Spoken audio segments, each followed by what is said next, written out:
O HPV é danado, é um vírus danado. Além, né, desse mecanismo de transmissão e essa rejeição da população no uso de preventivos, ele pode infectar uma pessoa e ele tem um estado de latência, ele pode ficar no corpo aí por um tempo indeterminado. A gente tem relatos de persistência e latência viral por mais de 20 anos. E em dado momento da vida dessa mulher, não só da mulher, do homem também, né, ele pode se manifestar, proliferar, integrar a célula e transformar essa célula. Então, ele passa, o homem pode ter o HPV e transmitir para a mulher e vice-versa? E vice-versa. Ele é um vírus de pele e mucosa. O homem ele é muito mais um portador e um transmissor da infecção do que propriamente um albergador do vírus que ele vire uma lesão no pênis masculino. Mas com as variações de comportamento sexual, com homens que fazem sexo com homens, ele é muito prevalente na mucosa perianal. E ele tem uma alta incidência em câncer de mucosa retal. Então, a prevenção ela tem que ser geral. Ela tem que ser não só na transmissão homem e mulher, mas nas diferentes modalidades de comportamento sexual. E o tratamento do câncer de colo de útero evoluiu? Porque o de mama evoluiu. Hoje em dia já se fala que são vários tipos de câncer de mama, cada um tem um tratamento, tem um protocolo, digamos assim, né? Exatamente. No caso do câncer de colo também? Existem alguns protocolos, né? Na realidade, o que se faz muito mais tratamento são das lesões precursoras. O câncer de colo é uma doença de evolução lenta. Ele leva em torno de 10 anos do ponto inicial até a manifestação do câncer. É por isso que Papa Nicolau foi genial. Ele rastreou anualmente essa mulher, porque ele conseguia identificar em determinado teste que ele fazia nessa mulher em que estágio de lesão ela poderia apresentar. E aí tratava essa mulher, a remissão da doença era total, a chance de cura era total. Então, o mais importante aí é a identificação e a prevenção. Por quê? No caso do câncer do colo, a doença instalada, o tratamento já é mais radical. É um tratamento clínico cirúrgico, intervenção direta, invasivo. E nas lesões precursoras, há tratamentos clínicos não tão invasivos quanto na ocorrência do câncer de colo. E a vacina é uma importante ferramenta hoje. Ela foi criada para prevenção, mas já está sendo usada como modelo terapêutico. Então, está se administrando a vacina em mulheres com lesões graves, com alto índice de remissão espontânea, sem nenhum tipo de intervenção clínico-cirúrgica em cima dessa mulher. E, na verdade, quando a pessoa fala assim, eu fiz uma cirurgia e tirei o útero, ela elimina a hipótese do câncer de colo de útero? Do colo uterino, sim. Ela retirou o colo do útero, ela retira o útero como um todo, ou ela retira o colo, o útero mais anexo. Vai depender do grau da lesão, da escolha do médico pelo tratamento e, principalmente, em que estágio essa doença está no seu tempo de evolução. Mas há, sim, uma recomendação, por exemplo, porque não tem como prever quem vai ter o câncer de colo de útero, tem? Como tem a do câncer de mama, que aquela atriz retirou as mamas porque a mãe dela, a tia, a prima, sei lá quem mais, tinha câncer, né? A prevenção, como é que eu esqueci o nome da moça? Angelina Jolie, né? Isso. Ela retirou. Foi radical. Foi radical. Existe o mesmo procedimento para o câncer de colo de útero? Então, para o câncer do colo do útero, a identificação do vírus do alto risco é a melhor maneira de prevenir, associado ao teste de Papa Nicolau e à colposcopia. Então, esta mulher que tem uma vida regrada, que tem o costume de visitar o médico para os exames preventivos, para consultas preventivas, a chance de ela vir ter uma lesão de câncer ou uma lesão precursora no colo uterino é muito pequena, né? Então ele vai ter como ser evitado. Então o mecanismo aí é a identificação do vírus, porque a relação é direta nessa doença. Quando eu falo de outras neoplasias do corpo uterino ou de anexos como ovário, nós temos os marcadores moleculares.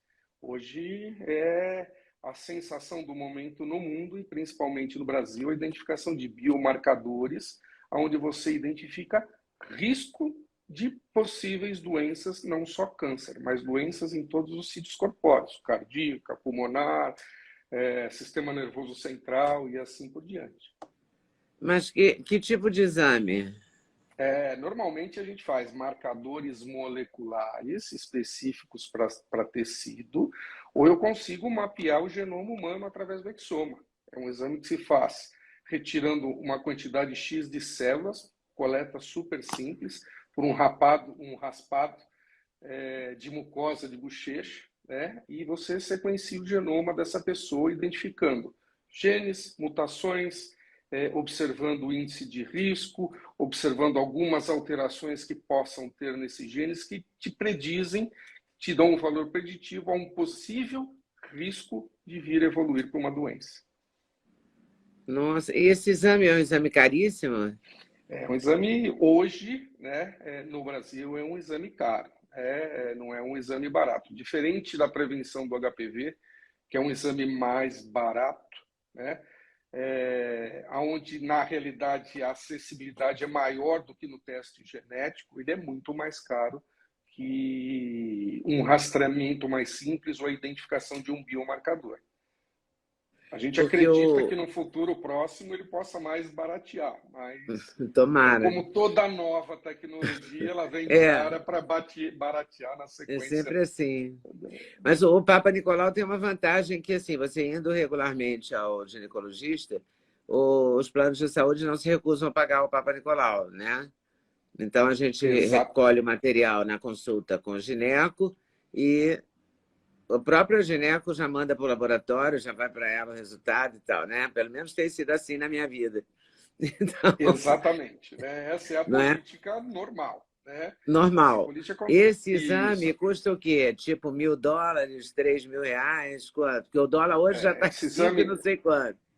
o exoma completo, né, ele vai custar em torno aí de R$10.000 para mais, dependendo do que marcador vai se identificar, qual a sequência do genoma que nós vamos identificar. Então, é um exame caro. É um exame Comparado ao caro. do Papa Nicolau, né, que é um exame baratíssimo, né, que custa no privado em torno de R$50, R$60 e no público R$12, é uma diferença absurda. Né? Absurda, Mas ele é absurda. absurdo. E Mas ele será te que dá isso vai levar o infinita. quê? Vai levar 10 anos para ficar barato? Eu acho que é o que a gente está fazendo aqui. É mudança de cultura, de paradigma, de informação, não do treinamento só do público leigo, mas principalmente da classe médica, da classe em saúde, que tem que ver que as tecnologias estão mudando. Hoje se fala muito em medicina personalizada, né? Então, esses testes que eram pedidos em larga escala, eles estão ficando personalizados nessa era genética, nessa era molecular.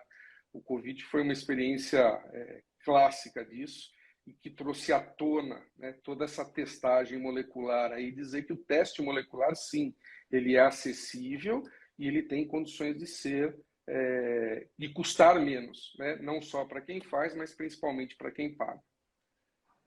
Então existe um teste intermediário Existe teste intermediário. Eu posso entre fazer o Papa teste. Nicolau e o exame de marcadores moleculares completo, existe o intermediário.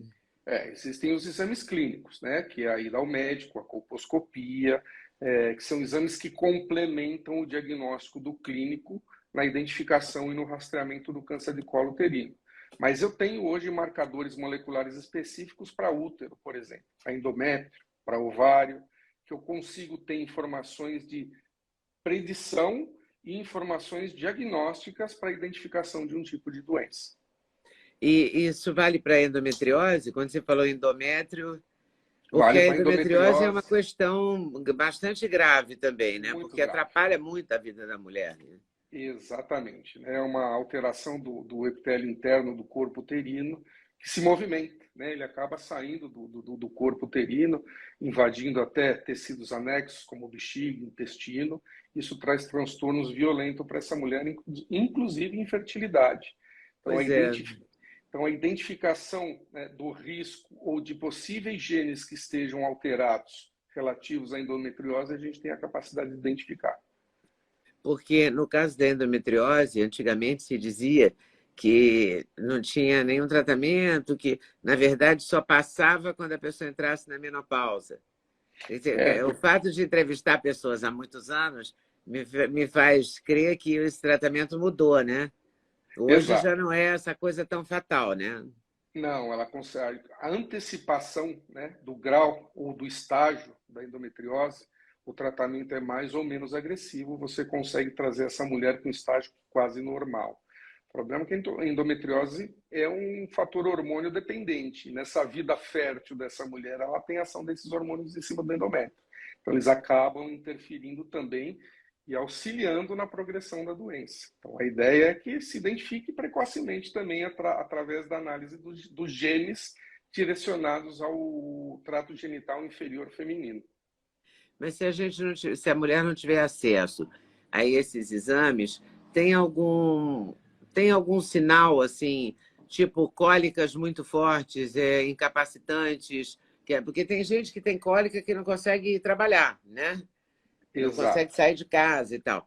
Essas pessoas podem ter endometriose. A gente pode fazer essa afirmativa ou é totalmente louco isso? Pode ser uma suspeita de endometriose. Tem que investigar, tem que procurar um médico, tem que fazer os testes clínicos e laboratoriais de imagem para ver se realmente é um processo de endometriose, se é uma disfunção hormonal ou assim por diante. Gostou do corte que você acabou de ver? Vale a pena conferir com certeza, né? Então vai conferir muitos outros cortes no canal de cortes Leda Nagli. É claro que a entrevista completa você vai conferir no YouTube Leda Nagli, canal Leda Nagli do YouTube, você não pode perder de jeito nenhum. Valeu, tô te esperando, hein? Vem nessa!